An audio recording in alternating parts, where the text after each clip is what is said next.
The current legal system asks these questions.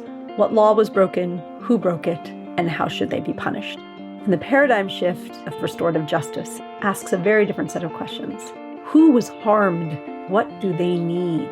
And whose obligation is it to meet those needs? In restorative justice, the person who is centered is the person who's experienced the harm. That's where it becomes a justice paradigm. That is when we start to pull in the person who's caused the harm. The work is around resourcing that person to meet this crime survivor's need. So how do we wrap around both of these people? And there is no us and them here. Our healing is actually going to be collective. Welcome to Mind and Life. I'm Wendy Hasenkamp. Before we begin, just a quick heads up for our listeners. This episode does contain discussions of childhood sexual abuse. So please take care and consider whether that's appropriate for your listening right now. My guest today is lawyer, activist, and restorative justice expert Sujatha Baliga. Sujatha's work reimagines our current legal and justice system in the United States and embraces the full humanity of both those who experience harm and those who cause it. These topics have huge implications for our society, and whether or not you've spent time thinking about or engaging with the legal system, I think you're going to get a lot out of this. I got to speak with Sujatha earlier this spring, and we start with her personal story and how the trauma and difficulties she faced in her childhood shaped her work trajectory and caused her serious suffering as a young person. Sujatha also shares how an unexpected meeting with the Dalai Lama changed her, and we talk through the specific advice he gave her that was so transformative. We discuss her career in law and her decision to become a public defender, and then her shift into restorative justice. Sujatha describes some of the problems with our current legal system in the U.S. and how the approach of restorative justice helps to remedy those problems. Along the way, we get into some fascinating territory like personal responsibility, forgiveness, justice, the power of language, understanding causes and conditions, the role of contemplative practice, and next steps for the restorative justice movement. I really appreciate Sujatha's openness and vulnerability in sharing her story with us, and also the beautiful way that she's transformed her own experience of trauma into healing for herself and many others. She also models the ability to hold two competing ideas simultaneously and with care and compassion. And this is something I think we can all use more of. As always, there's lots more from Sujatha in the show notes, so please do check those out. And this show actually marks the end of our 6th season. So we'll be off for a couple months creating new episodes for you, and we'll be back in your feeds this fall. In the meantime, check out our archives to find any episodes you might have missed or revisit some of your favorites. There's actually more than 50 in there now, which is pretty exciting. And thank you, as always, for listening and sharing and supporting the show. Okay, I'm really happy to share this one with you to close out our season. This conversation left me so inspired about the capacity we have as humans to transform trauma into healing and love, and to put that love out into the world and catalyze more healing. I hope you feel the same. It's my great pleasure to share with you Sujatha Baliga. Well, I'm so happy to be joined today by Sujatha Baliga. Sujatha, thank you so much for being here. Welcome. Thank you so much for having me, Wendy. I often like to begin hearing a little bit of the background from the guests and how they ended up doing the work that they're doing. So I know you've been quite open about your experiences as a child and the harms that you experienced. So however you want to take that path, we would just love to hear some background. Thank you so much. Yeah. So I am open about the troubles and traumas that I experienced in my childhood. And just as a starter, as we're engaging in this, listening to this particular story and trajectory, which leads to a really good place, is just a reminder to people who are listening and to take good care of themselves, because there's some heavy topics in here. I don't like trigger warning so much because everyone isn't necessarily triggered, or maybe trigger isn't always the exact experience, but just to hold the story with compassion towards yourself is just maybe a starting place. And so the starting place for me starts primarily in rural Pennsylvania. When I was a child, I was growing up in the 70s and 80s in a small town in a rural part of Pennsylvania where I was the only child of color in my school. And at home, I was being sexually abused by my father. And so I was sort of experiencing a lot of challenges, both outside and challenges is sort of not the best way to say it, I guess, real difficulties, real struggles, both outside my home and inside my home. And over the course of, my childhood, I was just basically trying to survive. I always looked to spiritual things for answers, but they weren't always forthcoming. And but then sort of in my later teens, my father, who was sexually abusing me, passed away. And I really dove headlong into trying to make sure that this never happens to anyone else. And so that was a lot to bite off as a teenager and a young adult. I spent all of my time sort of volunteering with or working with rape crisis hotlines, domestic violence shelters, things of that nature. And I thought that I could heal myself by turning my attention sort of outward. And it was a good, idea, outward towards other people's suffering, right? You think about what His Holiness says, if you really want to be happy, right? There's this wise selfishness of attending to the well-being of others. Mm-hmm. And so I think there was some wisdom there even in my youth, right? And I think also was really looking for validation for my own experiences, like looking outward to see, oh, hey, this is happening with lots of people. And so it was beneficial to some degree, but my workaholism or the desperation I felt for no one to live through what I lived through meant that there was like zero attending to my own healing. So the balance wasn't there, right? And so I, eventually my early 20s was really in a very, very bad place. I was applying to law schools thinking that I would go be a prosecutor who would specialize on working well with survivors around intimate partner and sexual violence. But I had constant blinding migraines, severe stomach problems. And by the time I was 23, 24, my personal relationships were pretty disastrous. And I was just an all-around really unhappy person. That time I was living in Mumbai. I was trying to help a friend, my then boyfriend, with some work he was doing around trafficking. And I had a complete breakdown. And my whole world was falling apart. And I sort of went on this solo journey to Dharamshala, where I had, through this course of a beautiful set of events, where this lovely Tibetan family who took an interest in me. And as we were talking about things, one of the things that I think they found curious about me was that I was this 24-year-old Indian American running around India by herself, which they kind of found concerning. But they also found me interesting because I was quite curious about their trauma. Rather than, they joked, they said, most people come here to ask us whether or not the Dalai Lama can levitate. Right. Instead, you're talking to us. You didn't really even come here to see the Dalai Lama. You are here asking us, how are we living in exile? And how did you escape? How are you happy?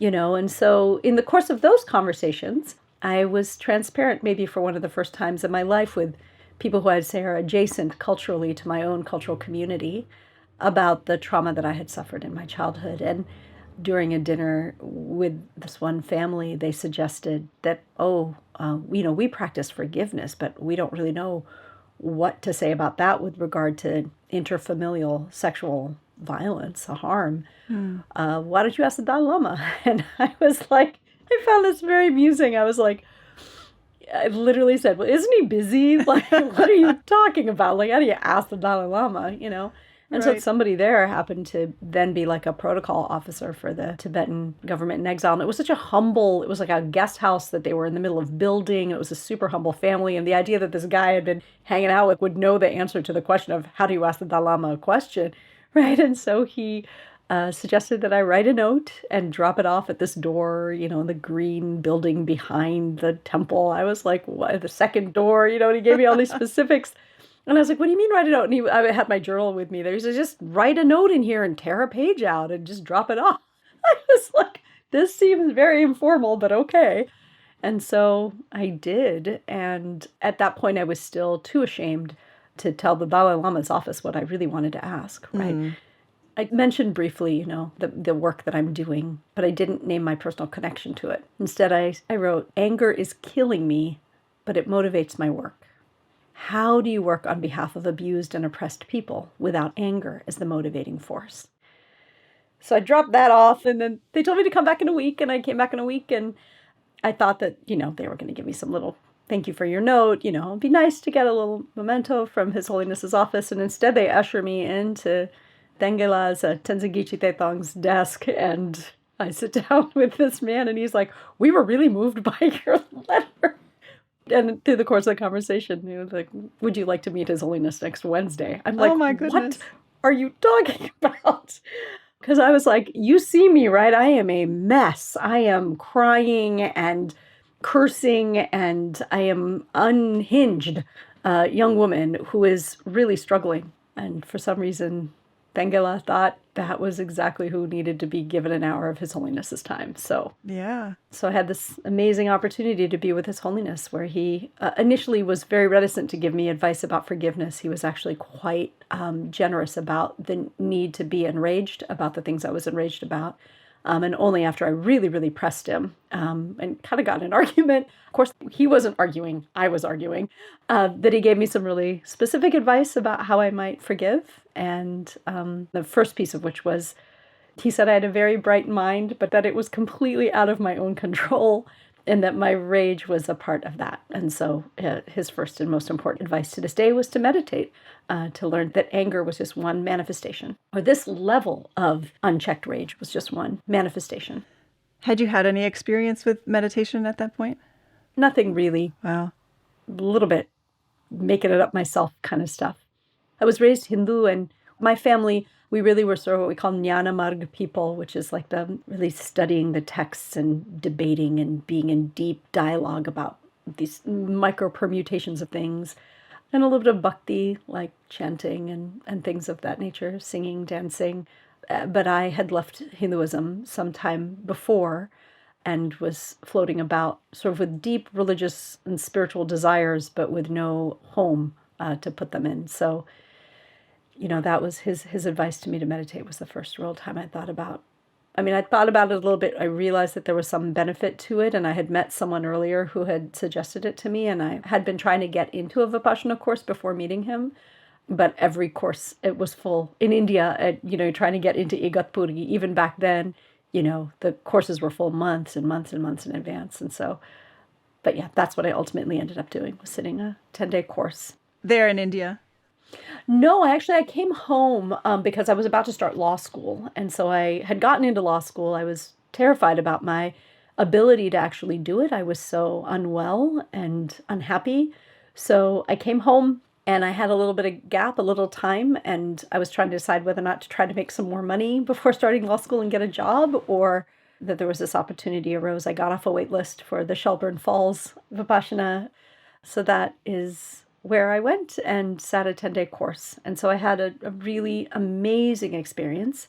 It was terrible in the beginning. I wanted to leave on the first day and the third day and the fifth day. I actually kept meeting with the assistant teachers and be like, "You need to let me leave." And they were like, "You've always been free to leave, but the problems you're describing are a part of the journey. And we think that if you stay, you will find your way through." And so there was a line in a book that I held very close to me for, many, many years, called The Courage to Heal. It is a book for women survivors of child sexual abuse. And there's a line in there that says, "The only way out is through." And I think I relied on that a lot during that Vipassana course. The only way out is through. So don't try to run away. Just try to stay. Stay with the breath. Just stay with your memories and return to the breath. Like the memory comes, return to the breath. The flashback is showing up, return to the breath. And so it was a very intense course. It was intense for me, but not so intense that I didn't go back like 8 more times in my life. Particularly because on the last day, they teach metta bhavana practice, loving kindness. And it was actually during that metta bhavana practice that I was able to follow His Holiness's second piece of advice to me. So the first was to meditate. And the second piece of advice was, he said, you might want to consider aligning yourself with your enemies. He said, don't excuse their behavior, but open your heart to their humanity. Consider their position and their needs. And so in the audience, when he suggested this, again, I was a pretty intense young woman back, and I kind of lost my temper again on the Dalai Lama. And I was like, I'm not aligning myself with anybody. I don't know what you're talking about. Like, I'm going to law school to lock those people up. His Holiness got such a kick out of me. He like leaned over and he's like, okay, then you just meditate. So every time I was like that, he would just so deftly switch the energy, and I was able to stay in this conversation in such a heartbroken and enraged state of mind. And His Holiness just handled me with so much tenderness and love and compassion and transparency. I mean, I was 24 and he asked me how old I was. And then he was telling me about how when he was 24, he was like escaping his nation. And there was just this deep camaraderie and bonding that made it possible for me to be transparent. He was so transparent that it made it possible for me to be transparent. So beautiful. Yeah, by the time we were at like the second part of the advice, which I was literally enraged by his advice, we could be joking about me being enraged by his advice instead of me just being this like fired up, angry young person trying to teach this person who knows so much more than like all of us, but like particularly me at that time. He was just bemused by me without being insulting. Like he was bemused and I never felt offended, and I was so easily offended. So it was a very precious, beyond precious, the most precious encounter of my entire life. So yeah, so that second piece of advice, align yourself with your enemy, consider their humanity, their position, and their needs. It sort of started there with that metta bhavana practice, where in the experience of sending loving kindness out to others, I had an experience of my father, a visual actually, of a flashback of him abusing me, and I didn't exclude him from my loving kindness. And in that moment, this feeling, this incredible feeling of peace, of loving kindness, I was able to extend to him. And in that moment, he sort of dissolved into light. And when I think about him to this day, I have nothing but fondness now. I have concern. I have questions about what might have happened to him that he did that to me. I want to know about the young him, information that's lost now because that generation is primarily lost. But I don't carry any more anger towards him. And what's interesting is that after that experience, my migraines went away, my stomach problems went away, my relationship problems went away. Like it was a big turning point in my life. So, and then, in getting to the work that I do today, what was interesting was that when I started law school, all of my motivation for being a prosecutor was gone. I realized that I was really operating out of a place of my own anger, and that I didn't really believe that the criminal legal system, as it operates in the United States and most places in the world, if not everywhere, that a punitive model of justice is not going to actually get us to healing and into safety and meaningful accountability. And so I ended up actually becoming a criminal defense lawyer instead, literally on the other side, which then I really got to double down on His Holiness's second piece of advice, was to align myself with my enemies, even ultimately representing people who had committed homicides, even people who had killed the people they said that they loved, representing people who had sexually abused children, like to get all the way to representing the people that I had previously considered my enemies, was really, in many ways, the best way to continue to follow His Holiness's advice. And then ultimately, all aspects of the criminal legal system, whether it was my victim advocacy prior to law school or my defense work after law school, everything always felt insufficient because, again, the system itself, I think, is not designed to produce healing and meaningful justice. That's how I found my way to the field of restorative justice, which is a bit of what I do today. Yes. Well, before we move on, I just really want to thank you for sharing that and being so vulnerable. And it's a tragic and beautiful and inspiring story. And I just want to acknowledge that. Thank you, Wendy. Yeah, it's actually, today it is my joy to share it. When I was younger, like I said, I couldn't even put the words in the letter to His Holiness, right? And today, I feel that I've come so far on my healing journey that I have to remember that my story is really impactful to other people and not just drop it in some way that is disrespectful of other people's experience of it, right? And so in that, I just want to thank the listeners for holding my story and being with me where I am today with it.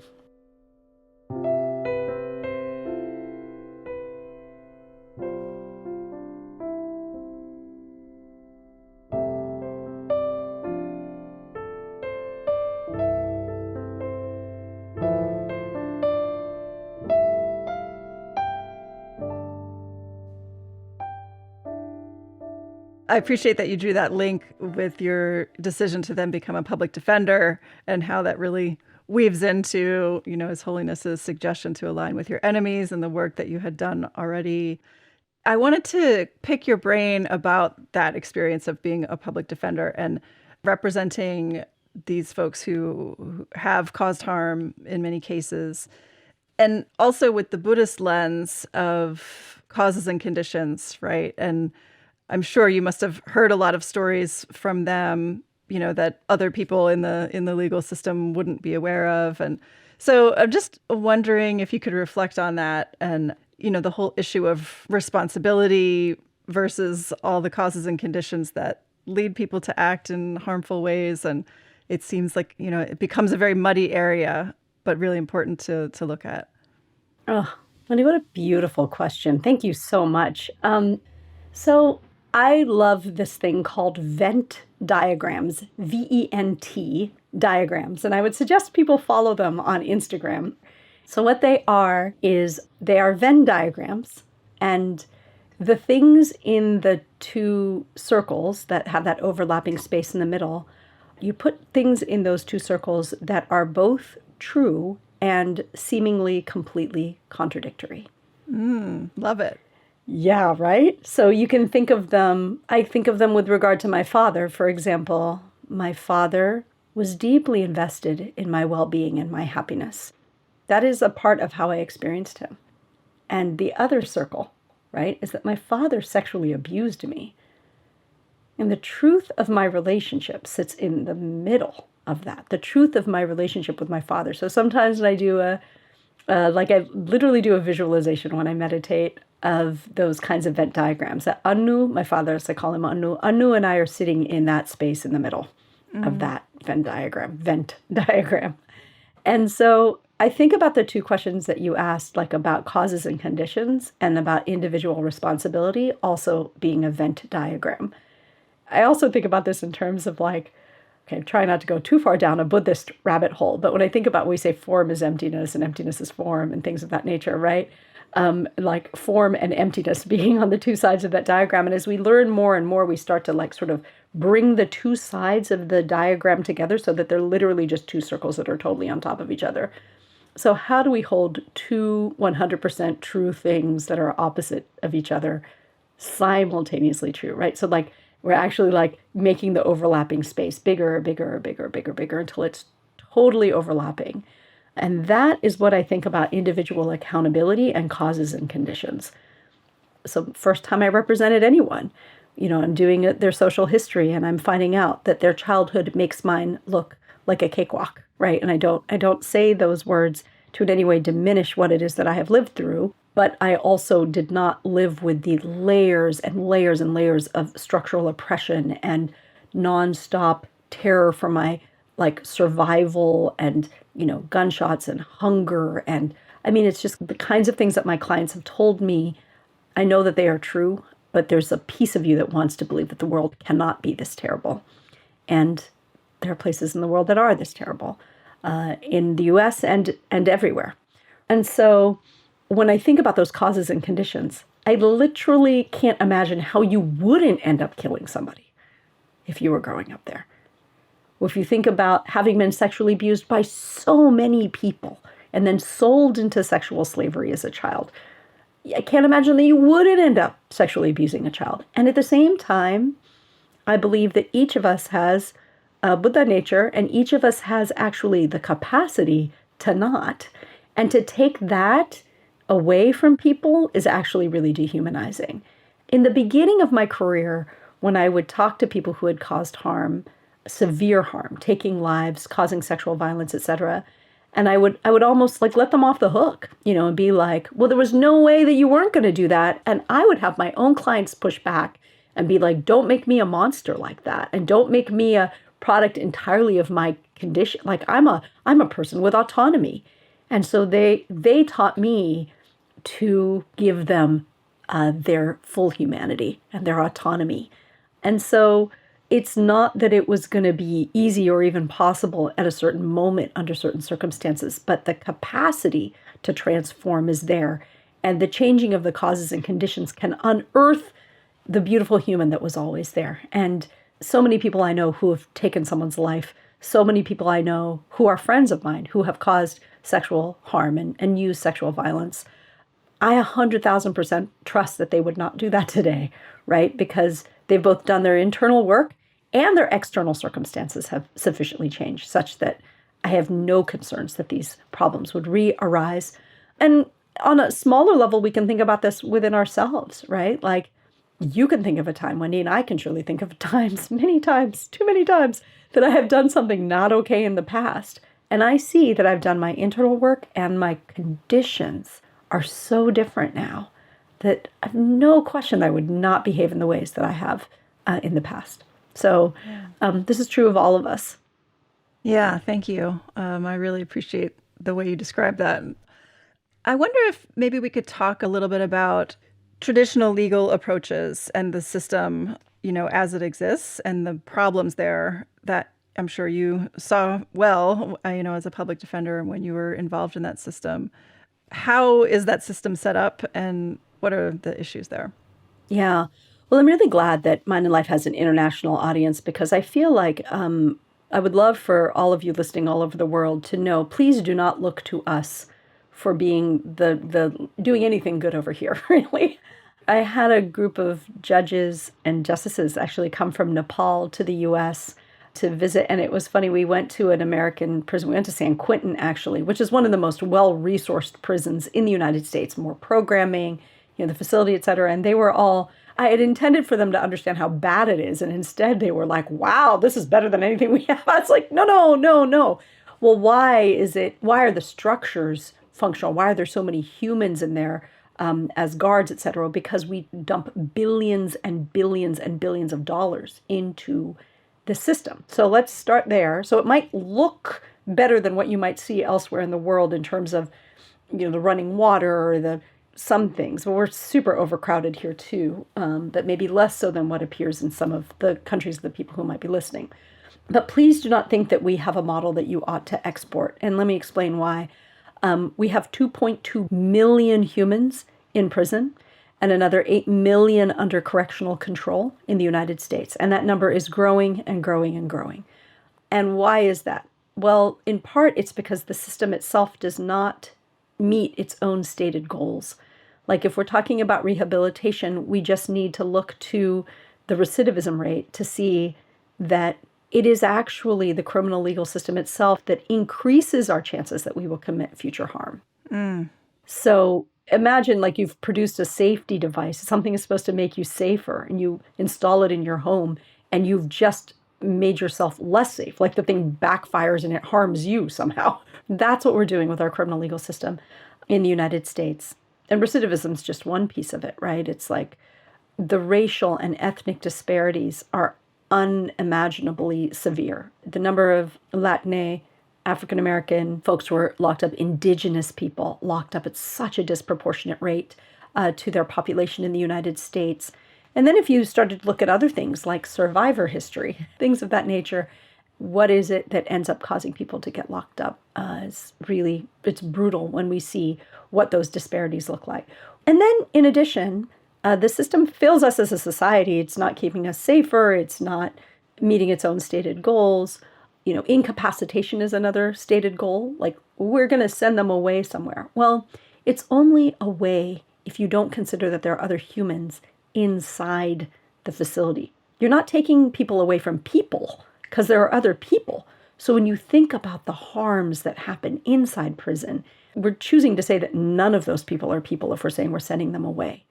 And then they actually come back. So they're not incapacitated for very long. Prison sentences are not all these super long things.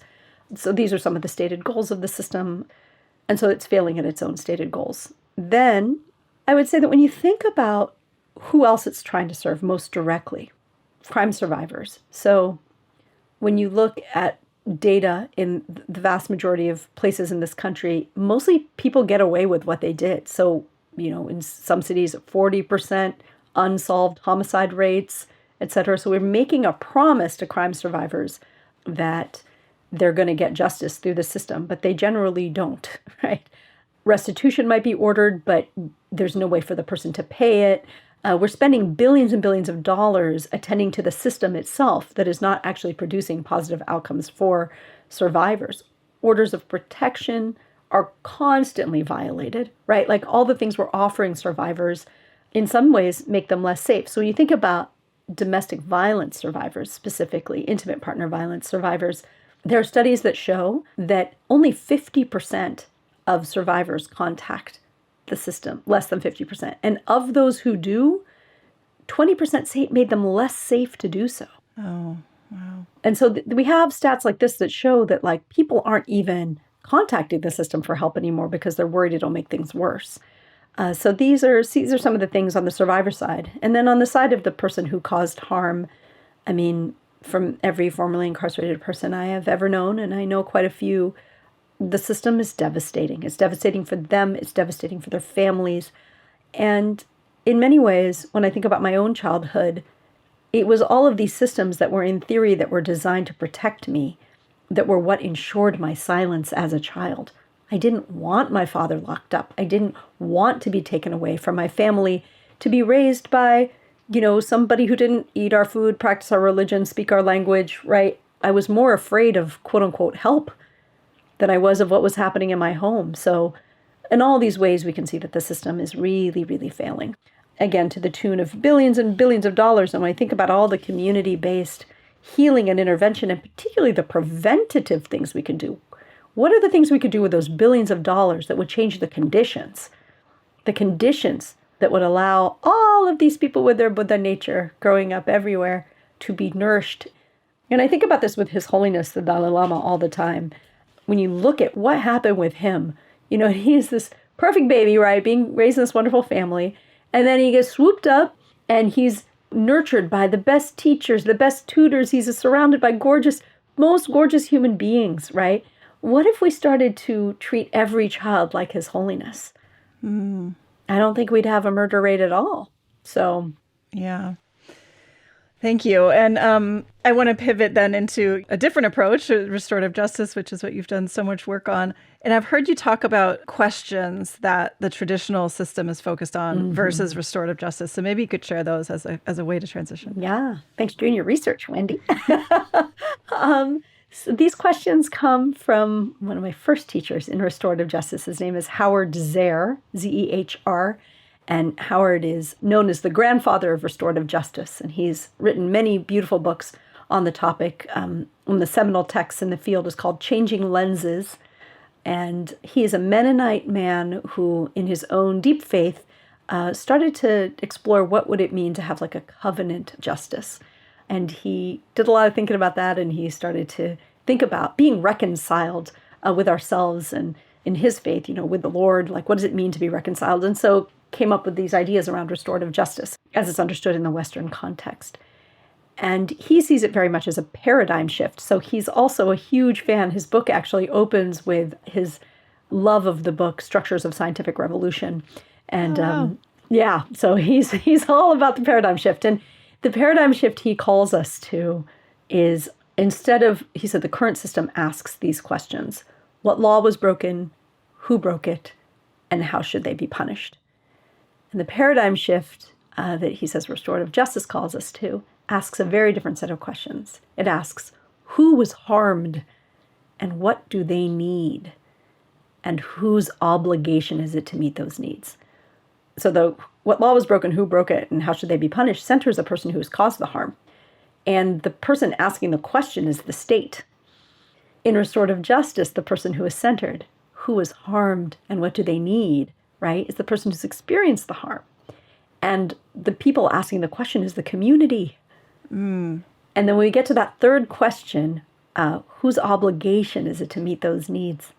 That's where it becomes a justice paradigm. That is when we start to pull in the person who's caused the harm. And then the work is around resourcing that person to meet this crime survivor's need.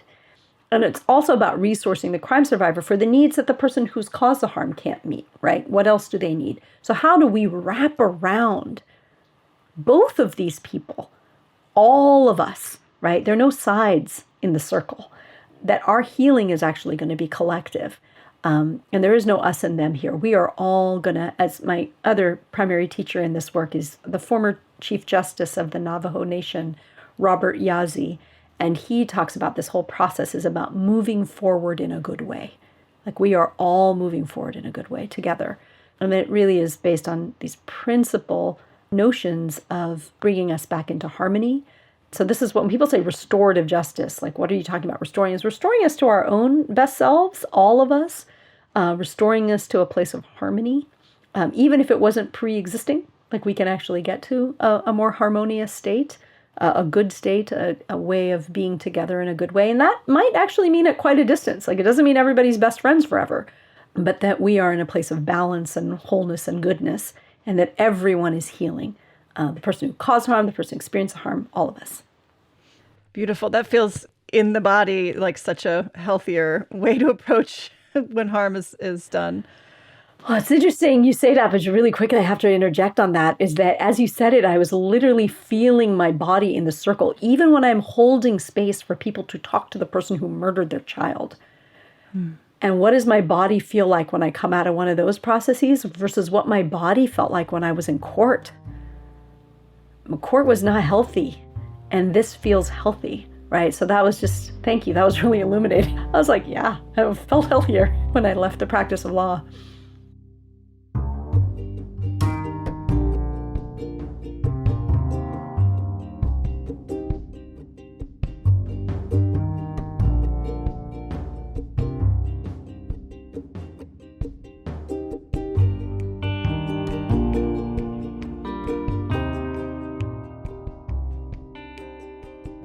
Maybe you could talk a little bit about the process itself and the circle and, the preparation that goes into it and how it unfolds. Yeah, absolutely. So it depends.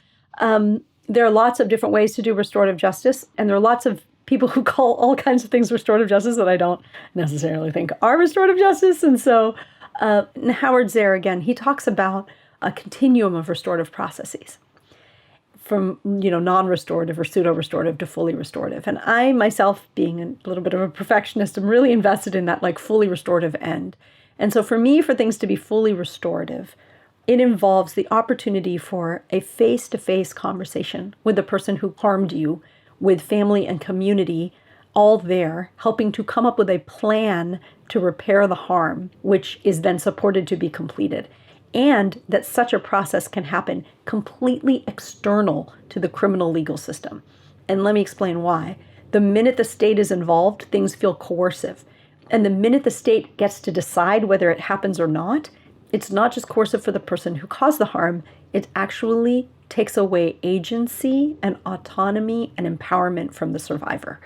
So when I've been victimized, I want to feel power again. And when the state comes in and says, you can't do that, you can do this, you can only do it in this way, I feel like a victim again. I feel disempowered again. Or even if I'm happily handing over my power, I don't want to make these decisions. I'm still not getting an opportunity to tap into my own power. And so that is why I want to do these processes entirely external to the state. That being said, I have in the past worked with a handful of really amazing elected district attorneys from across the nation who are very progressive and are very invested in the data that we have shown. So young people who go through this process, and by young people, we're talking about into young adulthood now, we're starting to expand beyond this, have shown a 44% reduction in recidivism. 44% reduction. And crime survivors show a 91% satisfaction rate. And so these are both comparative match samples and randomized control trials now have shown this kind of outcome. So there are some really amazing DAs who are interested in. So what we get them to do is divert the cases before they even charge the child. That being said, children who go through diversion processes still often end up in handcuffs, they're arrested, etc. And we like to not even do that kind of stuff, because the minute the kid gets this label in their head that they're a bad kid or they've had that experience of the cuffs on the hands, like that is something that is really hard to undo. That is another layer of trauma. That is reifying stereotypes about you and your community or whatever. That's just really unhealthy, really doesn't help us build trust and move forward in a good way. So what does it look like? First, it depends on which way the case comes to us. I also now work with adults, sort of off the grid, I like to say, entirely gone rogue in a good way. People who I know really well have reached out to me and said, I want to talk about this abuse that happened in my family or things of that nature. A young person in my community was raped by his boyfriend, and he reached out to me. His family reached out to me, and we facilitate dialogues without contacting the system at all. And so we work extensively with both sides, with the person who's caused the harm to help them be fully accountable for what they did, to be able to admit what they did, to be able to communicate about that, to talk about it without a whole lot of shame, with neither defensiveness nor groveling, are some of the things we try to work towards, and prepare them to meet with the person that they harmed. And then with the person who's experienced the harm, really get them to inventory their needs and what it is that they hope to get out of the conversation. And then we ultimately find the right supporters who are going to support moving towards peace and harmony and wellness and accountability. Sometimes there's a little tough love in there, and who's going to support the plan to repair the harm. And so this is what happens. And then we work after we have maybe one, maybe sometimes two circles or conferences where we all share what's happened. People talk about the harm. People talk about the impact of the harm. People talk about what's needed moving forward. Somebody's scribbling it all down and coming up with a plan. Then the plan is created by consensus of everyone there. And then we check in with the person who's caused the harm. Is this plan a setup for failure? Can you really do this? What needs do you have in terms of completing this plan? Let's get you resourced for that. And then when that plan is completed, if it's a diversion program, no charges are ever filed. We have circumvented the system entirely. And, and if it's happening in the community, hopefully peaceableness continues. And I have seen that in a handful of the cases that I've worked in at the community level as well. Yeah. This is amazing. I'm assuming that then the person who caused harm also has to agree to this solution and this plan. Yeah. Absolutely. Consensus. Right. What's interesting is, especially with young folks, but sometimes with everybody, one of the things that the plan is about is, what do you need in order to never do this again? What are some resources that you need, right? And so you really need the young person weighing in. I need this, I need that. I need to get picked up after school so I don't get in trouble with that thing again. I need new friends. I need like a grown-up to listen to me. I need a tutor. I need whatever. They talk about what they need. And, it's really hard in the beginning, because often people are really defended because they've asked for what they needed a lot, and no one has ever listened or been able to offer it. But you find this is not about a heavy-handed, professional services model. This is like you actually had that cousin or that uncle or that somebody who has an auto body shop where are you stealing and stripping cars and you actually really love cars? Well, why don't you go work at the auto body shop and, hey, let's bring your uncle into the circle and see if he'll hire you, And the uncle can be like, no, there's this whole other beef going on in the family, and maybe we need to heal that. And then it gets even better, right? And now, the kid's working at the auto body shop, and the underlying beef on that side has been healed. And sometimes circles lead to other circles and other circles, but it's really good. I'm in a circle right now where 2 other circles have erupted out of that circle, where they're just it's like this ripple effect of the healing. Mm-hmm. It's really great. It's really wonderful. Wow. I love the way that this process, as you say, it centers the person who experienced harm, right? And actually what they need for repair, but also completely values the person who caused the harm and acknowledges the suffering that led to that harm, or led to that act, which I feel is so missing in our society, so quick to label people as murderers, or just like this whole concept of a bad person, and that's all they are. And yeah, I would even say that part of forensic psychology can be used as a weapon. Like, let's find out what happened to this person and what's wrong with this person to justify longer prison sentences. It's like literally the opposite of what we should be doing with that information. Right. And the lens that this person can change and can heal, right? And actually allowing them to say what they need, which I feel is also not something often done in our society. I think many of us are conditioned not really to think about what we need, or there's just so many pieces in here that I feel like are so transformational. It kind of creates a system and a lens that, as it is more widespread, it can change the way all of us think about these acts and society as a whole. And as you say, like how we're supporting people or not, and, allowing the Buddha nature to come forth, or the goodness in people, and creating conditions where that can happen. So this is just all really inspiring. I wanted to ask, with your experience of meditation and Buddhism informing your view on this, do you bring meditation or contemplative work at all into the practice that you do in the circle?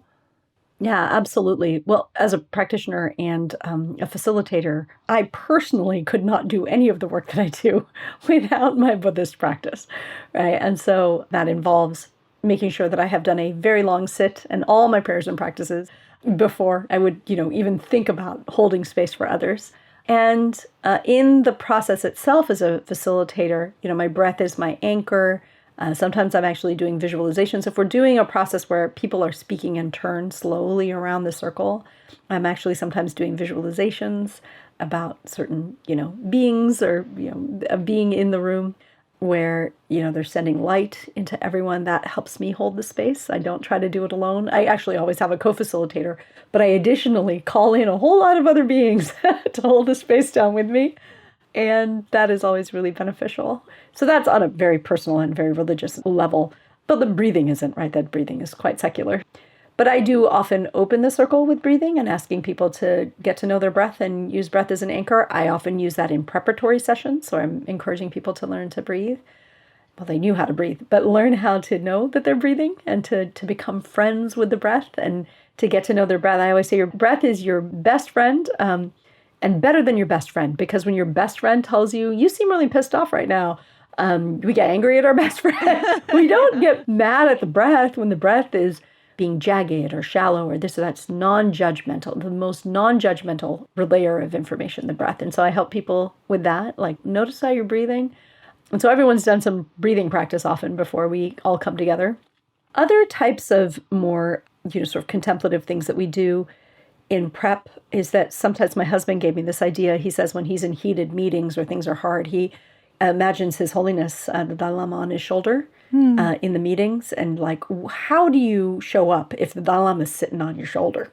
And so I encourage people to think about who is the person that helps you be your best self, your most kind and honest communicator, forthright, compassionate, who helps you be your best listener, your most curious and open-minded self, that person. Let's think about that person. Okay, now that person's sitting on your shoulder through this entire session. So sometimes we do that.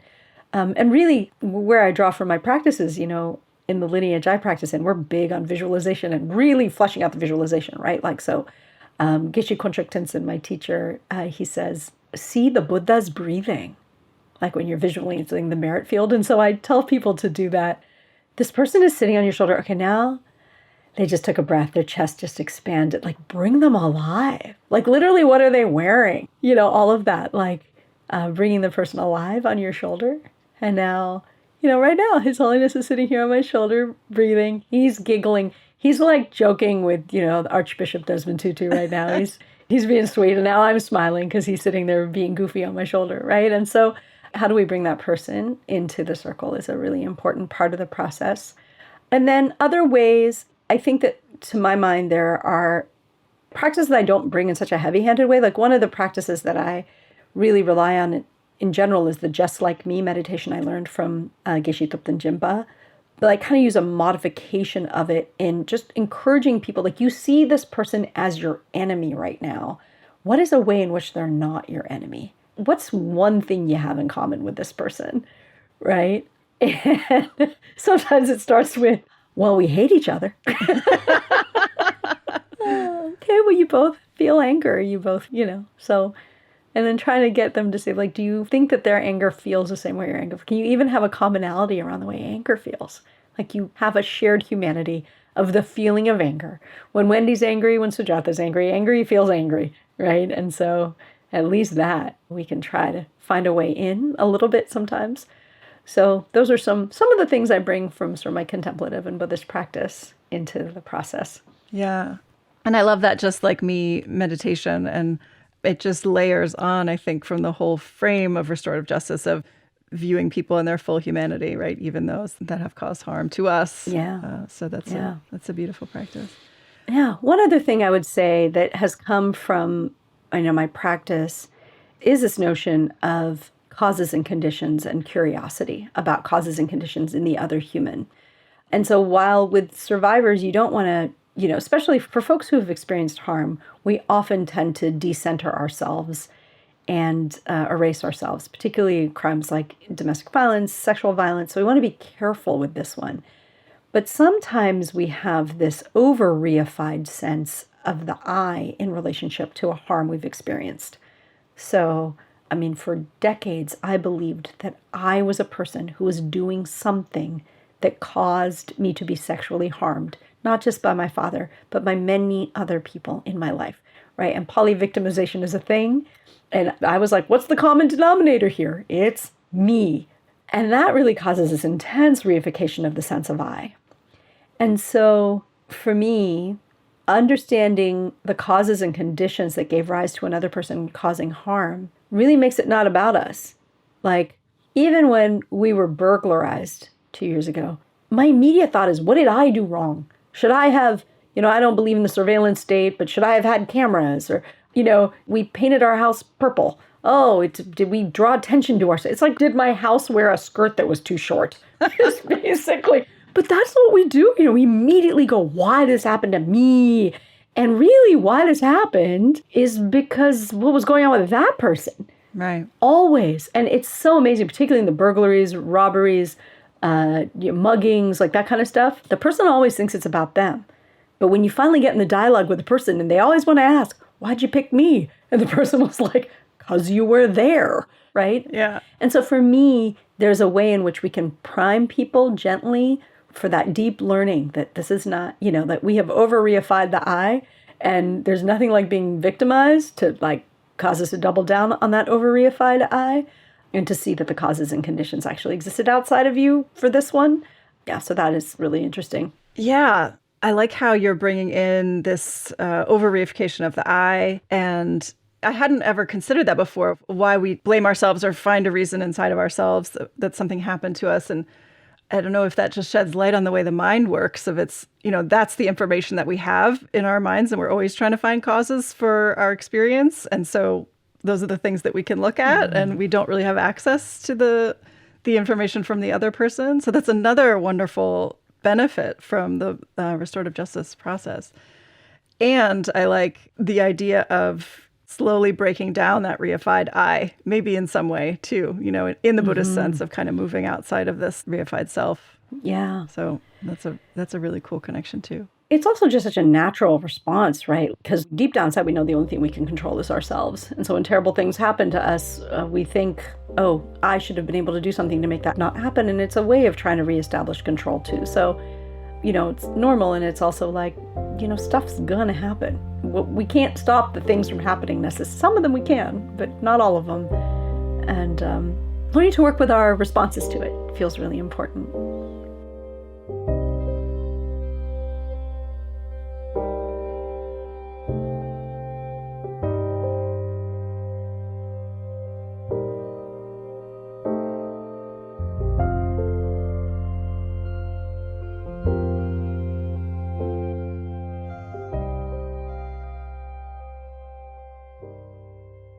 Along the lines of reification, you've a couple times made the point, which I so appreciate, about the need to shift our language around how we label the people involved in these encounters. So could you share a little bit about that, your thoughts on that? Yeah, it's one of my favorite things to talk about. And because it really is just like, when I first started learning about this, like every part of my Buddhist sensibilities were like, yes. So a lot of the people I learned from are indigenous in this broader world of peacemaking and conflict transformation. There's so much to learn from indigenous people, many different places in the world. There are ways of arriving at a thing that feels like justice and accountability that does not involve all of this punitiveness and all of these unnecessary resources. And so what's interesting about a lot of these languages is that verbs are the way that almost everything is described. So nouns are just like boxes that things have to live in forever. But verbs are in motion, right? And are in flux and in flow. And this is something actually that Baum talks about. I think that I saw in the movie about his work that he was trying to come up with a language called the reimagines, and that he was talking with Blackfoot Indians who use a verb-based language. But so here's an example. In Navajo, Diné, the Navajo language, there's no word offender. Justice Yazzie said that the word is acting as if you have no family. Acting as if you have no relations, is what he says. In a sense, acting out of consort with the notion of all my relations. And Robin Wall Kimmerer, who wrote the book Braiding Sweetgrass, she said that in her language, there's no word for a bay, like the body of water, that the word is wikwegama, which means to be a bay. And there's an understanding in speaking entirely in verbs that bay will be other forms of water. It will be a stream, and it'll be a river, and it'll be mist, and it'll be rain. And so that sense of flux and flow is really important. And if we were to think of ourselves that way, Eduardo Duran is another indigenous man who talks about this. He wrote a book called Buddha in Red Face. And he talks about, there's no word woman. Instead of saying woman, you would say womaning is happening over there. You wouldn't say there's a woman. You say womaning is happening over there. And so what does that mean? It means that, all of this uptightness we have about the people are saying they're transgender now. Well, in other languages, that might be a little easier to get it, So that sort of thing feels really powerful to me. It really meets my sensibilities that I am not a victim and my father is not a perpetrator. I hate those words. I use the word victim sparingly, and when people identify that way themselves, I want to honor that they are claiming that something not okay happened to them. But in general, I try to say things like the person who experienced the harm, and I never use words like perpetrator, offender. They feel like, even as I'm saying them in my mouth, and they feel like the same poison that like racial epithets have. And because there is a racialized nature to mass criminalization in the United States, those words are not in my mouth. They are disrespectful of the humans that they are put on, and they don't leave open the possibility of change, which is ever present. And so I try to avoid those words. Yeah, such important reminders. And now that we're speaking of words, I'm thinking of two other words that I would like to get your perspective on. One is forgiveness and the role of forgiveness in this process. And then the other is actually justice. And, that's a word that our traditional legal system in the United States is theoretically built on. But I think, as you were explaining so well, it rarely occurs. And what does it even mean in that system? And what does it mean in the restorative justice system? So love any reflections on that. Yeah, I'll take them in the reverse order if that's okay. Yeah. So for me, it's why I don't say the criminal justice system. I say the criminal legal system. And we don't call it the civil justice system. We call it civil law. Well, so I think that it presupposes an outcome if we call it the justice system. It's like announcing itself correct all the time, that they've already won, and so I don't believe that. And also, if we want to be more accurate, it's a criminal punishment system.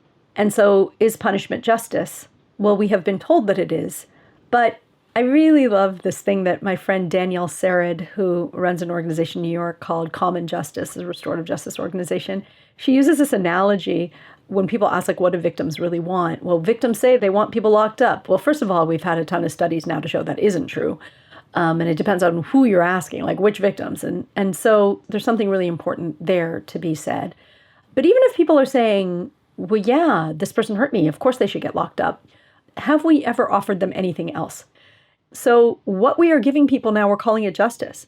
Spending billions of dollars to lock up a human and nothing happens for me, very little happens for me, if anything, is what we're calling justice. So, and again, it feels very tautological. It's like you name the thing, and then you're going to say you did it because you did it. Yeah. So for me, justice is accountability. And so, again, that word has gotten really messed up in English. We're going to hold the offenders to account. And we see justice will be served. What we mean is punishment. But what does it mean to be accountable? So if you hurt me, you should be accountable to me. There's a really brilliant article written in the 1970s by a man named Nils Christie. And it was a real seminal work that influenced a lot of people, including Howard Zehr, which basically makes the argument that the state stole our harms. So there was never, in talking about European sense, there was never a division between civil and criminal law. It was always the harm was against the individual who held the harm. That's why we still have wrongful death in civil cases, and we have, murder in criminal cases. But the things you got the most money and return on were the worst things that happened, right? So if you murdered somebody in my family, I would get a lot of money. Well, right around then, it was when the king was like, wait, you're all my subjects. So when somebody gets murdered, I should get the money, not the family. Interesting. And so conflicts as property, that's the name of the article. Our conflicts became the property of the state. So what happens to me as a survivor? The state is a stand-in for me. And so whenever there is somebody clamoring, and there are countless people like this, to not have the person who killed their loved one get executed, particularly Catholics, will be like, not in my name. And does the state listen? No. If the state has decided that they're going to execute someone, they're gonna. It's rare, if ever. I can't really think of a circumstance under which the repeated pleas leading up to the execution date of the family of the person whose life was lost gets to stop the state from taking the life of the person who killed their loved one. So whose harm is it? And that, to me, is something that is tied very deeply to the notion of accountability. So justice, to my mind, looks like healing, and accountability is a part of the healing journey. And so wellness and societal wellness and individual wellness, a promise that this will never happen again. These are the kinds of things that relate to the notion of justice. And I think about justice, I think about the word law. And so we have these legal rules that the state enforces. But I like to think about the word law from a Buddhist perspective. Like dharma is also understood as law. And what does that mean? Dhar means to hold. Right? And so what does it mean to be held to our best selves, or holding society to what we ought to be? That this is what we mean by ethics. This is what we mean by the rules of engagement as a society. And that justice means that when you have gone astray of those rules, you make things right. You put things right. You make it as it ought to be. And that is your obligation. So Howard Zehr says, that crime is a violation of people and interpersonal relationships. Those violations create obligations, and the central obligation is to do right by the folks you've harmed. So when we've done that, we've done justice. That is what I think of as justice. And with forgiveness is a big word. When I met His Holiness, when I was begging him for advice about how to forgive my father at a certain point in the audience, he saw my mental state. He saw my raging and crying. At one point, I was like, just give me the formula. Like, stop telling me, the stuff. It felt at that point, this incredible wisdom that was coming out of his mouth about consider the downsides of anger. And that I was not in a mental place to be able to absorb these more nuanced things. I wanted a formula. So I think I interrupted him and I was like, this isn't I need to know, how did you do it? Show me how to do it. And instead of giving me an answer, he just sort of assessed me.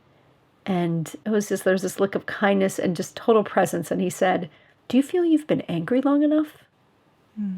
And I think that was the most generous question anyone has ever asked me, because I knew from his face that there was no right or wrong answer to that question, that I was completely welcome to say, actually, no. But then I was able to do what he was asking, which was the cost-benefit analysis. What's the upside of anger? What's the downside of anger? And so for me, forgiveness simply means when you are truly done with the anger, having been angry long enough. Okay, so when you think about this in relationship to the restorative justice process, on the road to having been angry long enough, one of the things that can really help you move there is somebody being accountable. One of the most powerful parts is just hearing, particularly in the sexual violence cases, but in all of them, is somebody taking responsibility for what they did, is somebody saying what happened was my fault, not yours. And to have that heard in the presence of other people, in your families, in your community, it softens things. It releases, you just feel knots coming untied at that moment. It is so powerful. And so some of the causes and conditions for being done with your anger arise often in a restorative justice process. That being said, forgiveness is not a prerequisite for participation nor an expected outcome of a restorative process. Forgiveness is an individual thing that will happen on its own time. But I can't imagine a better cauldron for cooking up some forgiveness than a restorative justice dialogue, right? And it's not required. My father had passed away 8 years before I was able to forgive my father. He was gone. He was never going to give me what I needed. Never. He was gone. So yeah, from that side, I would say that we have to be really careful to not pressure folks into forgiveness. And I work really closely with the person who caused the harm to have them not have unreasonable expectations that they'll be forgiven, that's the person that they need to work on forgiving is themselves, and that is also a third rail independent track of this entire process. So in some ways, the restorative justice process is running along the middle, and people's forgiveness journeys of themselves and others run alongside it. But they might be getting fed by the thing happening in the middle. Yeah. Well, I'd love to hear any closing thoughts or take-homes from your work that you want to share with the audience, or maybe next steps for the movement, where restorative justice is right now in the U.S. and Yeah, I think that one of the things that's most challenging with the criminal legal system as it currently operates is that it is a machine, and it is cranking along, doing what it does, and people are really wedded to it. And so I think a great danger exists, a great danger when we come up with a solution, and we came up with it, it predated, it was always there, particularly in Indigenous communities, but that systems tend to want to co-opt and to pull into and make it their thing, right? So there are the DAs who are happy to divert, but then there are far more DAs who contact us saying, we want to do the restorative justice. We will have the facilitators inside our office. Just let's do it in prison instead, and so, and, having circles inside prison, all that stuff, I'm not trying to be disparaging about that stuff. We need the healing everywhere. And once it is within a system that actually operates at cross purposes with how it is that it should operate, it's sort of, to my mind, feels like colonization again, or continued colonization, right? And so that is a big problem. I think another big problem is if the state is going to get involved in this stuff, the bigger restorative justice process that needs to happen is truth and reconciliation. We can't even begin to grapple with how racial and ethnic disparities play themselves out in the criminal legal system until we own that the criminal legal system itself was developed out of the enslavement of African American people, right? The first police were slave patrols. The police were actually putting down labor organizing efforts. That this is what these things were created for, that they were the enforcement mechanism. We call it a paddy wagon because it was specifically targeting Irish people before Irish people were understood to be white in the United States, right? So we have deep history here that is infused in our processes, and America has not done the work that we need to do. We have not done a fraction of the work that needs to be done in order for the system to start to consider becoming a restorative justice. People say, we're going to turn the legal system into a restorative system. I'm like, that's not, restorative system is not a thing. That's not a thing. And even if it were, there are some major prerequisites. Brian Stevenson says, truth and reconciliation are sequential. And I believe that is true. I think we have not even told the truth, but I also think there are a ton of steps related to accountability, systemic accountability that needs to happen. Otherwise, restorative justice will just be co-opted, turned into another temporary thing, and that will be disappointing. But, it's just like the Buddha Dharma. It's the truth. How healing happens is just true. So it goes underground, and then it comes back again, and it goes underground, and it comes back again. So I think that the work right now is for those of us who've learned some things in this iteration is to leave some cave paintings for future generations who are going to pick it back up again. So that's a little bit what I'd say about the movement. Well, Sujatha, this has been such a joy, and I feel like your healing journey is so beautiful, and the way that you manifest it and share it, and you just propagate that healing into those that you work with. So it's just a beautiful expression, and I want to thank you for all your work and for taking the time to chat with us today. Oh, you bet. Thank you so much, Wendy. Appreciate you. I really appreciate this conversation. This episode was edited and produced by me and Phil Walker, and music on the show is from Blue Dot Sessions and Universal. Show notes and resources for this and other episodes can be found at podcast.mindandlife.org. If you enjoyed this episode, please rate and review us on Apple Podcasts and share it with a friend. And if something in this conversation sparked insight for you, let us know. You can send an email or voice memo to podcast@mindandlife.org. Mind and Life is a production of the Mind and Life Institute. Visit us at mindandlife.org, where you can learn more about how we bridge science and contemplative wisdom to foster insight and inspire action towards flourishing. If you value these conversations, please consider supporting the show. You can make a donation at mindandlife.org under support. Any amount is so appreciated, and it really helps us create this show. Thank you for listening.